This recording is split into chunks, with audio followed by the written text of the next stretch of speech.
everyone, and welcome to Urban Update. I'm Byron Barnett. On the show today, Stay Lit is the message of staying positive and shining a light onto dark things going on around us. We'll have a shot of optimism later in the show. Also, a new program that has kicked off in Lynn, Lawrence, Lowell, and Boston that provides free English classes as well as job coaching. More details on that later on in the show. But up first, you know him as the man in the cowboy hat who became a national hero during the Boston Marathon bombings in 2013. Well, Carlos Arredondo and his wife Melida are putting that visibility to good use. They've established the Arredondo Family Foundation to empower military families in the prevention of military-related suicides and to provide needed support. The Arredondo Family Foundation was established by the couple in 2015 as a way of giving back after their eldest son, Alex, a U.S. Marine Lance Corporal, was killed in the war in Iraq, and they lost their younger son, Brian, to suicide several years later.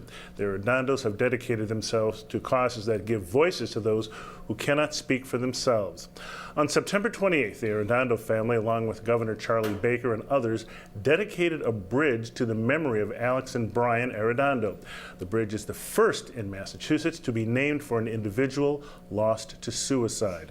To tell us more about the Arredondo Family Foundation, we've invited both Carlos and Melida. Welcome to Urban Update. Thank you for coming in. Thank you, Brian. You know, I noticed, by the way, you don't have the cowboy hat on because you have donated that to the BAA. That's correct. Okay, well, that hat looks good as well, you know, but you know, everybody loves the cowboy hat. Carlos, just start off and tell me why you started the Arredondo Family Foundation and, you know, and a little bit about the foundation's work.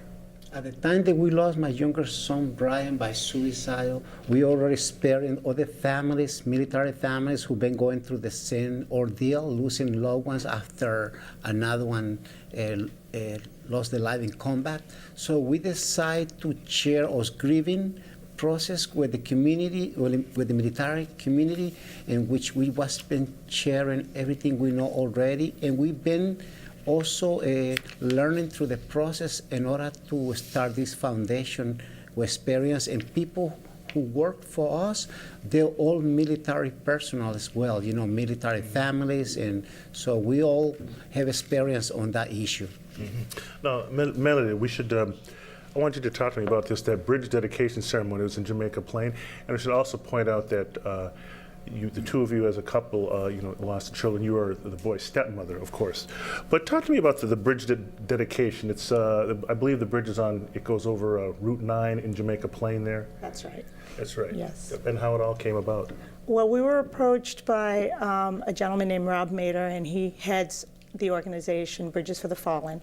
And a few years ago, I'll tell you, but at the time that he approached me and talked to Carlos and me about it, I really wanted to not have the bridge just be for Alex, but Alex and Brian, because we had lost both boys.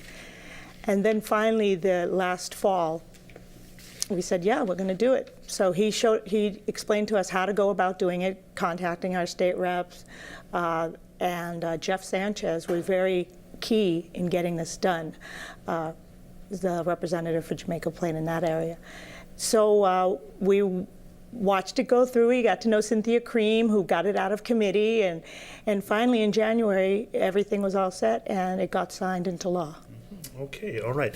And I guess, Carlos, talk to me about why you feel this bridge dedication is so important, not just to your family, but also to the community. Well, no, it's so important, especially where it's located, because that's where my two sons born in Jamaica Plain, and that's the route where we use pretty much all the time. And for us, was the best location, that particular bridge that we choose. His grandparents, in particular, his grandfather was a United States Marine and served during the Korean War, and they used to live just behind the VA hospital, only a few blocks from there. So that's why we choose that bridge. It's an honor for the family, and being in Jamaica Plain and Rosendale is just the best place for us to honor the boys and also to share this amazing honor of the bridge to our son, to everyone. Now I see you have a sign. Is this a replica of the sign that's on the bridge there? That's correct. There it is. Lance Corporal, hold it up still like that. Lance Corporal, Alexander Arredondo, Brian Arredondo Memorial Bridge. That's very, very impressive, and I'm sure it must bring a lot of joy to your heart, at least just for the recognition of all of this. Melida, talk to me about this. I guess the runners are running the Marine Corps Marathon on October 22nd on behalf of the Arredondo Family Foundation. I guess why do they want to support the foundation? Well, you're looking at two of them. We're doing the 10K. Okay. We're both doing the 10K that All day. right. We have primarily fundraised through running, and in the beginning, in 2015, Carlos requested some entries, and that into the Boston Marathon, and the BAA has been very supportive, and that was our first $25,000 that we earned in order to do the work we do. So because Alex was a Marine and we are a Marine family, it just spoke to us that we had to go to the Marine Corps Marathon. Carlos had done it before when Brian was alive. He had done the 10K prior. So I was like, okay. The thing you need to know, Byron, is I just had a hip replacement, okay? Whoa. So I'm going to be doing, and I'm doing the 10K. I'm doing the 10K. Let's not go crazy. Okay. Okay. Well, be careful out there. That's all I have to say. Now, through the foundation, you're offering some training in something called QPR, Question, Persuade, Refer. Tell me what that's all about. Please, Mel. Okay. Well, it is a 1-hour training. It is meant to give the basics so that a person knows how to intervene when they hear somebody who is in a state of anxiety and talking about suicide. The most important thing to do is to know how to ask the question.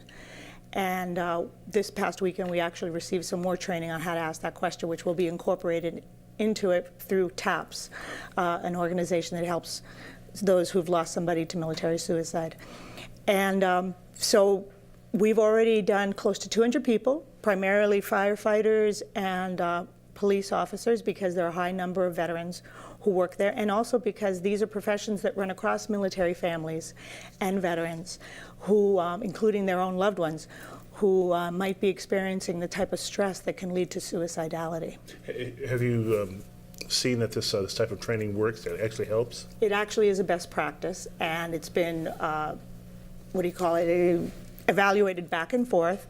And it is right now one of the recommended ways. There's a Stop Suicide initiative that's going on in the nation, and we took it over to stop military suicide. So it is one of the ones to learn how to intervene, talk to a person. When I say talk, I mean listen, because that person who's going through these feelings need to talk to somebody. And just that, being able to listen to somebody else gives them hope. Okay. Now, Carlos, how about, I just want to change the subject slightly here. What about the new movie, Stronger, starring Jake Gyllenhaal, portraying bombing survivor Jeff Bowman, who you helped? Everyone remembers the iconic image of you helping Jeff Bowman. What did you think of it? Actors, I believe Carlos Sanz portrays you. Isn't that correct? That's correct. What did you think of the movie? Well, we had the opportunity to see the production being taken place in the Fenway when it was being done, and we was very impressed, how they really come out to the end, and also allow me to be part of the movie as well, and mention my voice in the movie is very important for me and for many others, because that's what the work we do. Now, back to the whole question of I guess the bridge dedicated to your sons, your stepsons, one who served in the military and gave his life, and the other who had a tough time after that and committed suicide. Talk to me about the notion of really supporting and recognizing people who have served and given their lives, not only them, but also their families who sacrificed a lot as well. Since losing Brian, we have met dozens of families who have had this similar type of loss, and across the country. And it is really important to it's a volunteer armed services, so Alex signed on the dotted line, but the rest of us, we serve. The military family serves.